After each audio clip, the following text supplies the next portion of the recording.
Thank you very much and good morning, ladies and gentlemen.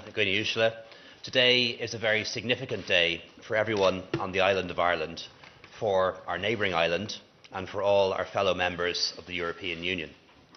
Following long and intensive negotiations, we've reached a satisfactory conclusion on the issues relating to Ireland in Phase 1.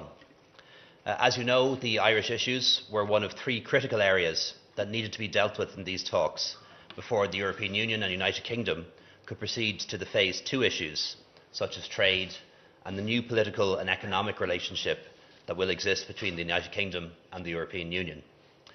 The other two issues, which are also important for the EU and for Ireland, are citizens' rights and the financial settlement.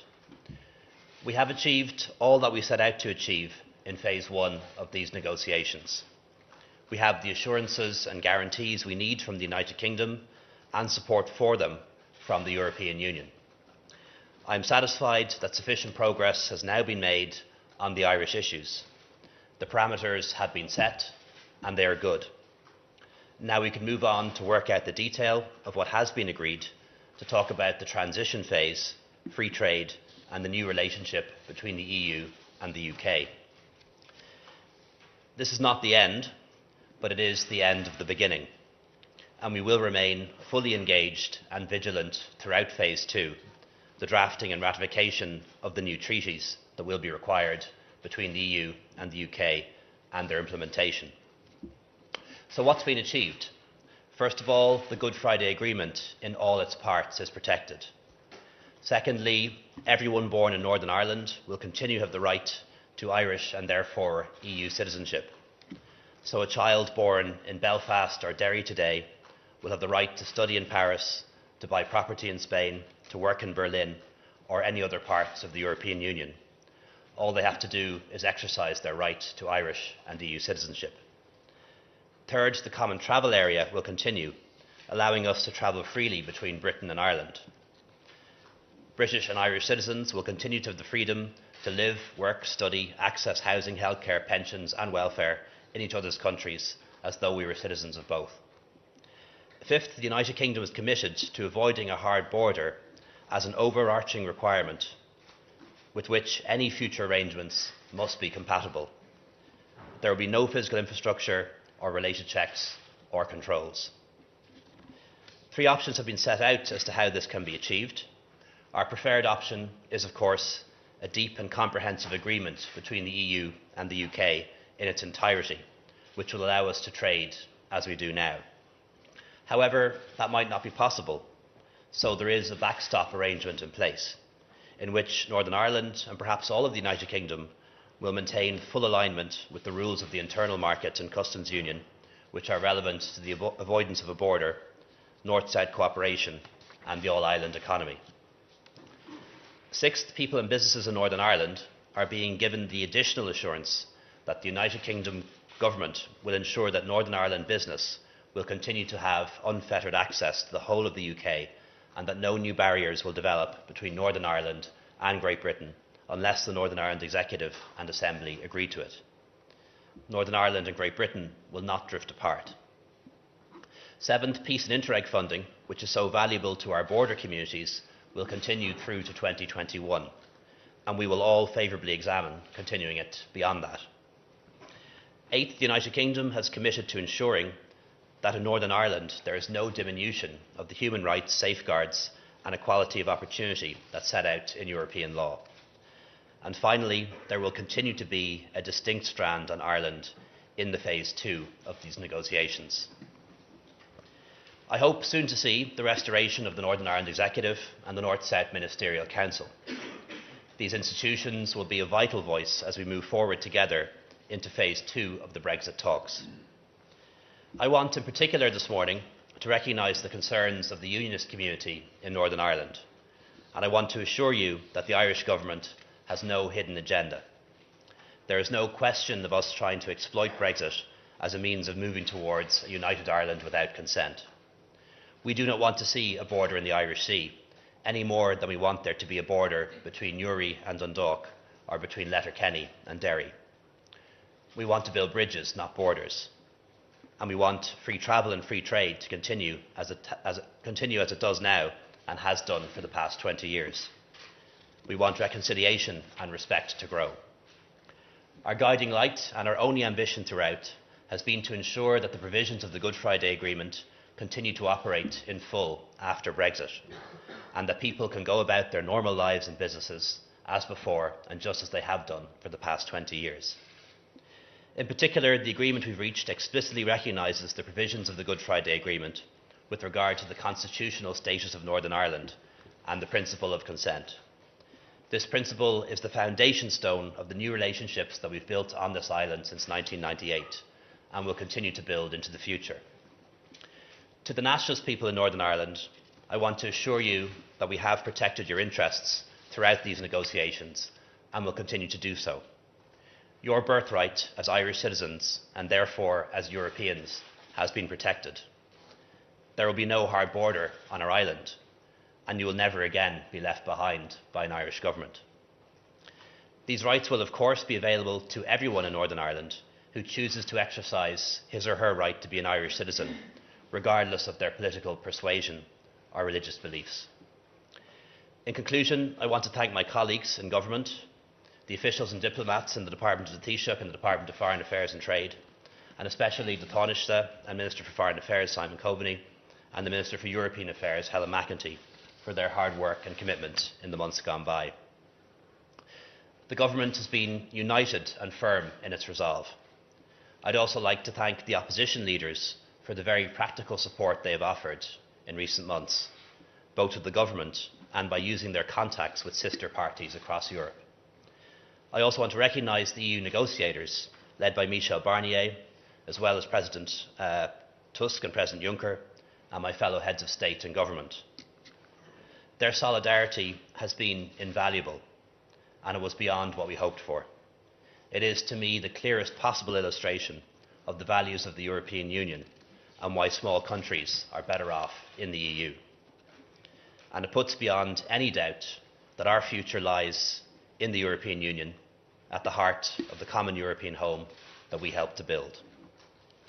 Finally, to our neighbours in Britain, to the Prime Minister and her colleagues, I thank you for your careful consideration of our concerns, your goodwill and good faith. I know that the Irish issues are on your agenda, but they are among many challenges that Brexit poses for your country and your people. Ireland has always respected your democratic decision to leave the European Union, and we've always shared common interests in peace, free trade, in free movement and prosperity for everyone on these islands. And I can assure you of the continued friendship and goodwill of the Irish government and Irish people in the months and years ahead. Táid tar éis gacha bhí leagtha amach a going a bhaint amach I gcéim a héin don idirbheartaíocht. Tá na dearbhútha agus na rá íochta a bhí uing ón riocht déanta agus tacaíocht dóibh ón Aontas Orpach. Tá go leor dul chun cinn buint amach, tá na pramadéir sucrtha agus tá siad go maith. Inis is féidirling boga ar aig chun na míon sonratha a obrú amach agus plé a dhéanamh ar an céim astratha, ar saor chráidáil agus ar an cadribh nua idir an Aontas Orpach agus an riocht déanta. Ní hé seo an deire, ach is deire an tosach é. Be míid ag fannacht go thomláin, gníomhach agus áireach I rith an dara céim. An scríbhneoireacht agus an dainniú na conarthaí nua a bheas riachtanach idir an Aontas Orpach agus an riocht déanta agus iad a chur I bhain. Gur míle maigad. Taoiseach, is this politically bulletproof, the guarantees that you've received? And also Donald Tusk said today this was the easier task. We're now going into phase 2. How concerned are you, considering how this wasn't very easy in the end? Yeah, they are politically bulletproof. They're cast iron. If you see the language that's there in the paragraphs, it talks about commitment to avoiding a hard border, there being no physical infrastructure, no associated checks and controls, and that commitment is overarching and stands in all circumstances. So the strongest commitment that exists in this document is that political commitment that there will be no hard border. I think the President is quite correct. This is phase 2, as I said earlier. It's the end of the beginning, but we now need to move on to phase two. And of course, after phase two, there is the very complicated process of negotiating one or maybe two treaties between the European Union and the EU. So the way we saw phase one was making sure that we narrowed the parameters within which agreement can be made, that we got the guarantees and assurances that we needed, and we have those now. But this will continue for months and even years. But we've protected what we wanted to protect, assuring citizens' rights, the common travel area, ensuring that there wouldn't be a hard border on our island. Next question to Sean from Utah. Taoiseach Ministers, have you spoken to Arlene Foster about this deal, and what is so different about it to the text on Monday that has made it acceptable to the DUP? Yeah, I haven't spoken directly to Arlene.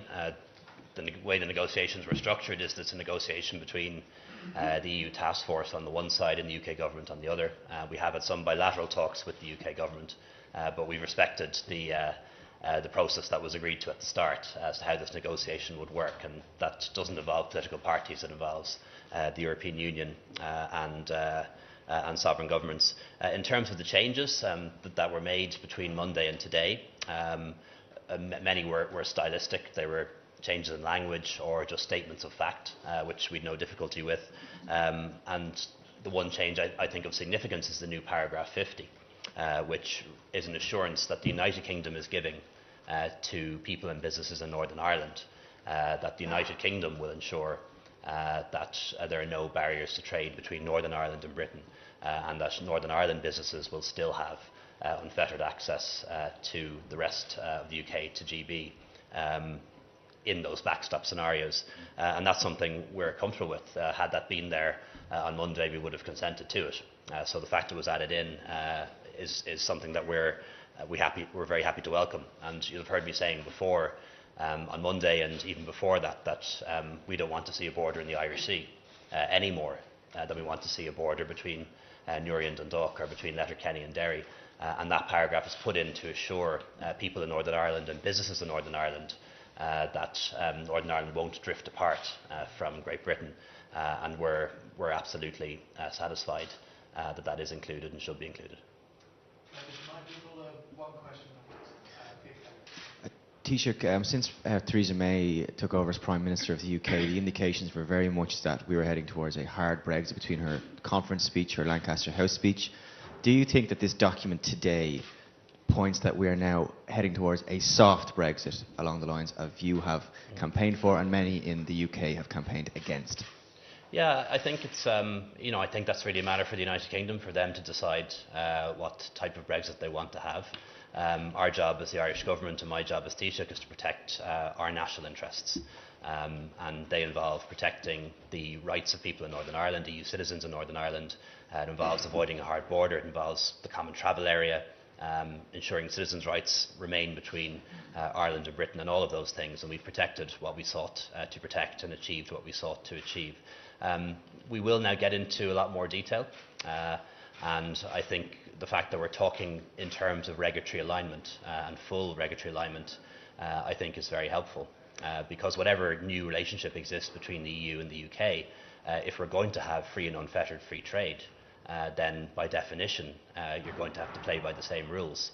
Connected to free trade is the principle that you trade on a level playing field.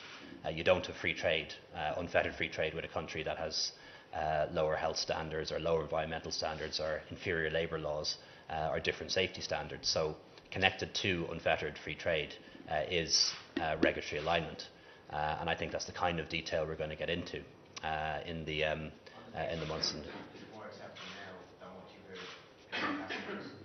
Yeah, I think things are very much moving in the right direction. We don't, Brexit is a British policy. We never wanted Brexit to happen. So obviously it's in our interest that the Brexit that does happen, and it is going to happen, is as soft as it can be. But ultimately that's going to be a matter for the UK government. But also I think we're going to be getting away from this simple binary soft or hard Brexit idea.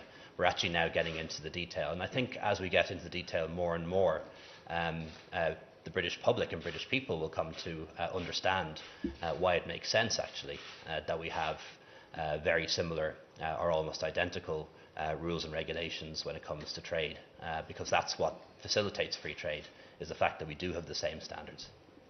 Next question to Darren McCaffrey from Sky. Taoiseach, the last time I heard, Darren from Sky News, the last time I heard the phrase cast iron guarantee, it was David Cameron promising a referendum on the Lisbon Treaty.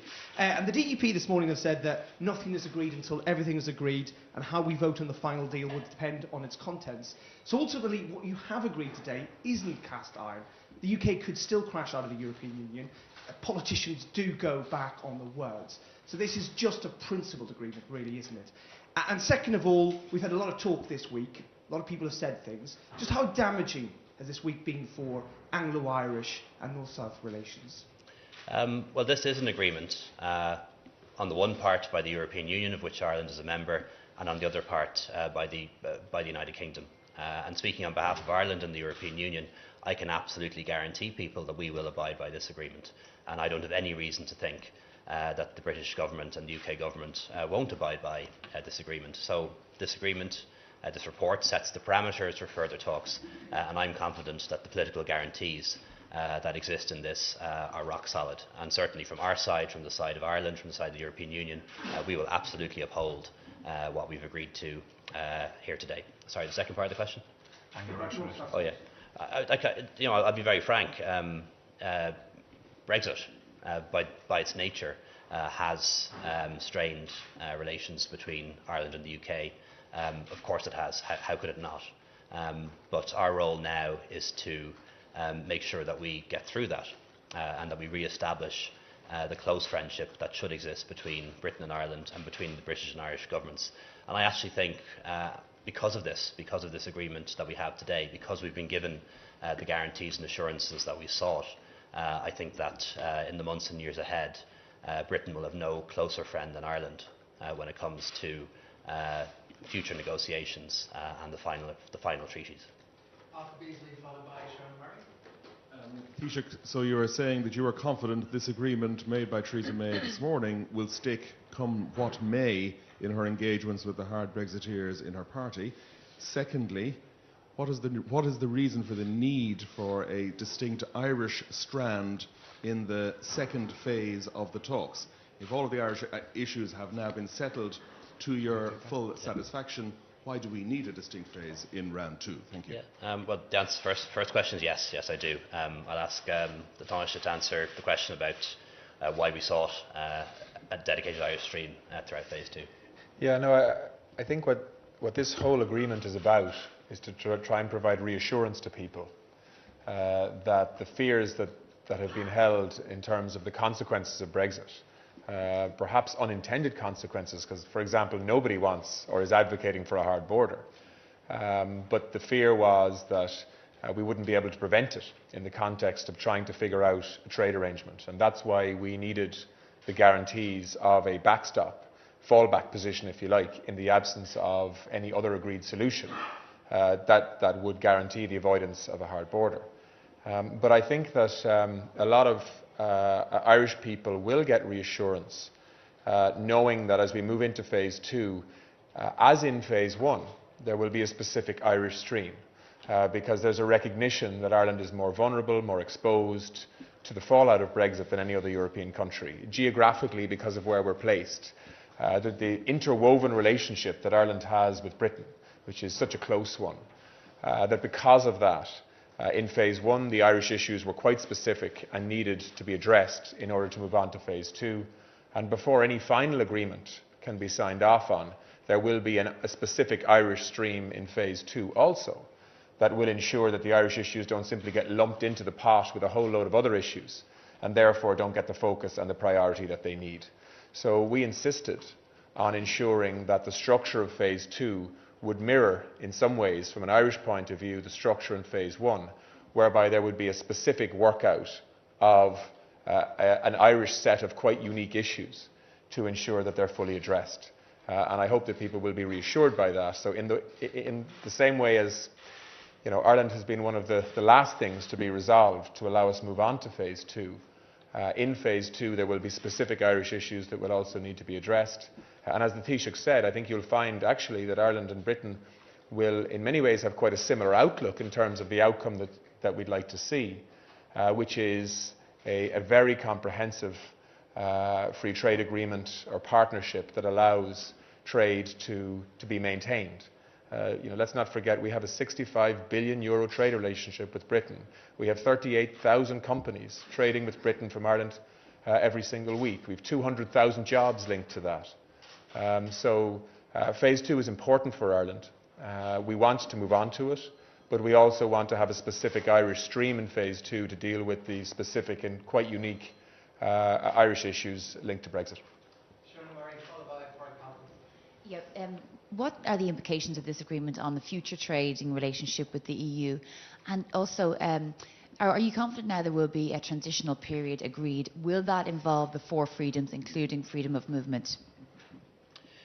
I'm confident that there will be a transition arrangement. I think everyone wants it. The UK side prefers to use the term implementation period, but what you call it doesn't matter. What matters is what it is. So I am confident that there will be a transition period. That's something we support, something that Taoiseach Enda Kenny actually was one of the first to propose in his Mansion House speech some time ago. And we want that transition phase for 2 reasons, really so that individuals and businesses can plan ahead for any long-term changes that might take place. The detail and content of what that transition phase is going to involve is a matter for phase 2, but I look forward to us agreeing in Brussels next week that we are moving on to phase 2, and we'll work that out. Taoiseach, just on that transitional period, the EU draft guidelines this morning has envisaged a period of around 2 years. Is it still the government's position that it should be longer than that, and how long do you think it should be? Well, 2 years would bring us through to March 2021, so that's a decent time period ahead. So we would be happy for it to be longer. We're also comfortable with 2 years because it's 2 years from the date of exit. So that 2 years brings us to spring of 2021, which is more than 3 years away than now. So it's a decent amount of time. I would add the one word of caution to having a transition phase of 2 years.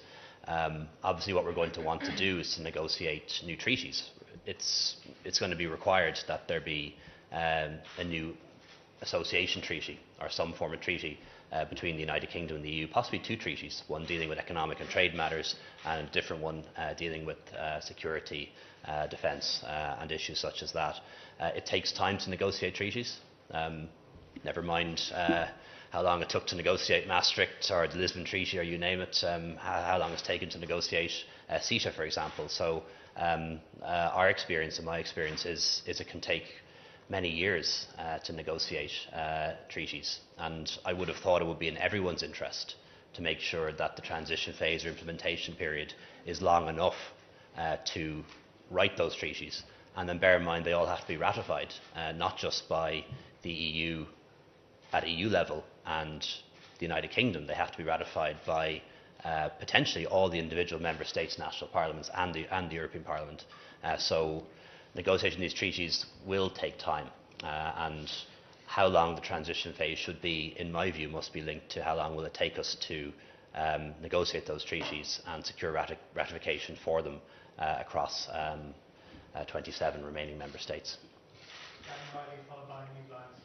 Taoiseach, just to get you to elaborate on an answer you gave to Fiach earlier on, we now have the UK and its 4 components will be one market, indivisible, and we'll have Ireland and the EU 27 as another market, indivisible.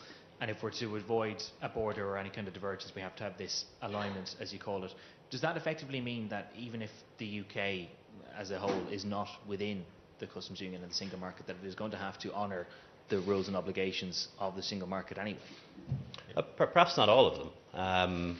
The United Kingdom's indicated that it's leaving the European Union, the single market and the customs union, and we accept and respect that that's the decision of the United Kingdom. But at the same time, the United Kingdom, just like us, wants to maintain free trade. And the only way you can have free trade is if you agree that there's a level playing field. You can't have free trade if one country can subsidise its factories and the country is trading with can't. You can't have free trade if one country has different food safety standards than a different country. You can't really have free trade if one country can undercut the others by having inferior labour laws and protections. So linked to unfettered free trade is having a fair and level playing field, and that's really what regulatory alignment is all about.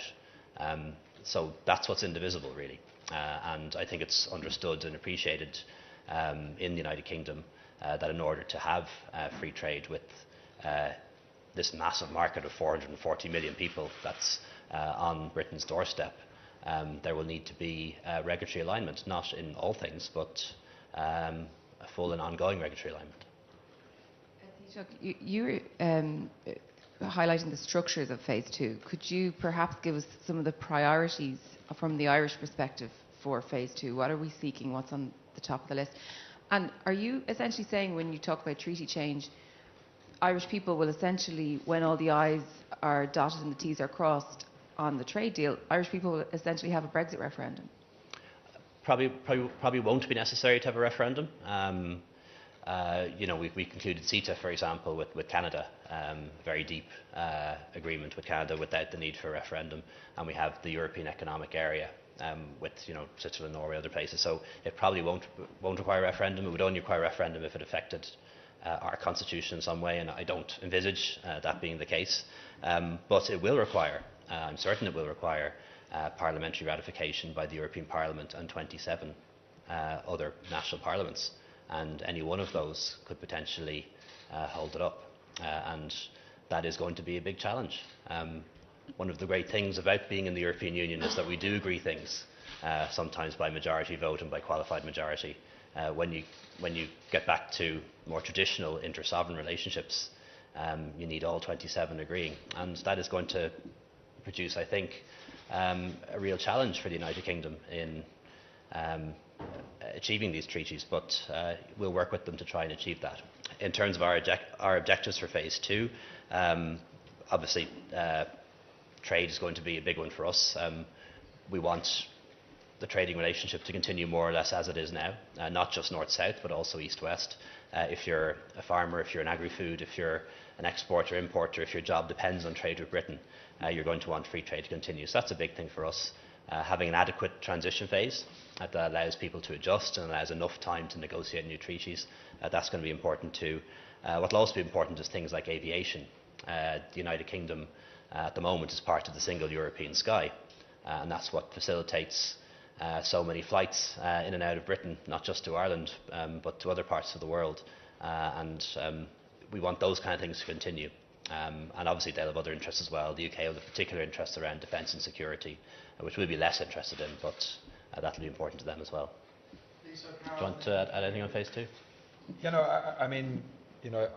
I suppose that, there's an irony in the fact that the result that we want after all of these negotiations is as close to the status quo as possible. But that is what we want. I've often said, and the Taoiseach and Helen has often said as well, that actually when it comes to phase two, Ireland will be quite a close friend of Britain, I think, on most of the things that they want. Britain wants a very comprehensive and very ambitious trade arrangement with the European Union and the single market. We want that too, because a strong British economy is good for Ireland, and the absence of trade barriers between Britain and Ireland and between Britain and the European Union is good for Ireland. Don't forget, whether it's Irish SMEs selling to British consumers, or whether it's big multinationals here that have footprints in Britain and Ireland that interact with each other all of the time, we don't want anything to interrupt that. And I believe that most people in Britain don't want that kind of trade interruption either. We have sensitive areas too that we will need to work really hard on in the context of phase two. Obviously agriculture and agri-food is a big one, but so too is fishing, which I think will be a very complicated part of the phase two negotiations, because first of all, it's very fishing negotiations at the best of times are complicated, but in the context of the European Union leaving and its sovereign territory at sea leaving the European Union, I think that will be a particularly complex part of phase two negotiations. But Ireland will be involved in all of that, listening to our people, our industries, and obviously working with Britain to try and find a way forward that everybody can live with. Lisa, Carol. A question for the Taoiseach. It's coming back to the points made by Arthur and by Darren here. How on earth is it possible to square this circle? There's still, I'm puzzled by how you can reconcile a situation where the UK will remain in the internal market and the customs union, and Ireland will have full regulatory alignment with the North. Is the key in this paragraph 49, and it's to do with punctuation, that in the absence of agreed solutions, the United Kingdom will maintain full alignment with those rules of the internal market and the customs union, which support North-South cooperation? Is it sectoral? Because just to pick up on one of the answers you gave earlier, you said there will not be a need to have regulatory alignment, not in all things. Is it sectoral? Can you give us clarity on that? I think we're probably going to spend a lot of time in the months and years ahead talking about squares and circles. It is the nature of these negotiations, and often when I speak to Theresa May, that's exactly the term that I use. In fact, is how are we going to square the circle? It's important always to remember that what you're talking about is the backstop. We hope it doesn't come to the backstop. What we want, as does the United Kingdom, is a new, deep and comprehensive agreement, a treaty covering free trade and customs with the UK that isn't very difficult or isn't very different from the status quo when it comes to trade. The backstop is where you get into the area that you're talking about. It's in the absence of an agreement what happens. So in the absence of an agreement, the UK is committing to maintain full alignment with those rules of the internal market and the customs union, which now or in the future support North-South cooperation, the all-island economy and the protection of the 1998 agreement. So that doesn't mean that in this backstop scenario that Northern Ireland or the UK has to stay in the internal market or the customs union. It doesn't mean that, but it does have to maintain full alignment with the rules of the internal market and the customs union where it matters in terms of there being a border, North-South cooperation, the all-island economy. So it's not an absolute, but it is there and very strong. Paragraph 49 is irreconcilable with paragraph 50.